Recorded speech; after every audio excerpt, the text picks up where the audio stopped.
বাবার এক পোলা বিট্টু, বুঝলেন তো, সারা বছর স্কুলে যায় নাই, পড়াশোনা করে নাই, শয়তানি করে বেরিয়েছে।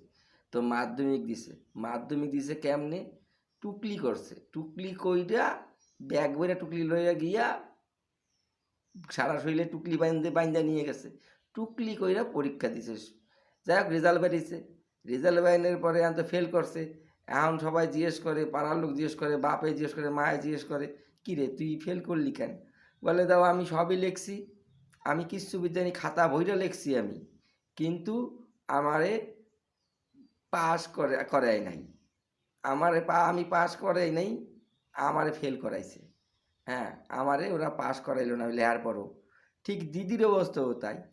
দিদি মুখ্যমন্ত্রী থাকাকালীন যত আকাশ কুকাশ উগেরে বেড়াইছে, মাস্টার চাকরি চুরি হয়েছে তার দিকে তাকায় নাই, অভয়া মার্ডার হয়েছে তার দিকে তাকায় নাই, সেরকম কিচ্ছু করে নাই, শুধু মুখ্যমন্ত্রী থাকছে। আর তার তার হচ্ছে তার আমলে যত অকাশ কুকাশ, তার লোকের টাকা পয়সা, ধনী, কাটমানি, বালি চুরি সব হয়েছে, নজর দেয় নাই। এখন ভোট তো হয়েছে, ভোটের রেজাল্টের পরে দিদি কইতেছে আমি জিতি নাই, আমারে হারাইয়া দিছে। আমি জিতি নাই কিন্তু আমারে হারাইয়া দিছে ইচ্ছা কইরা, দিদি এটা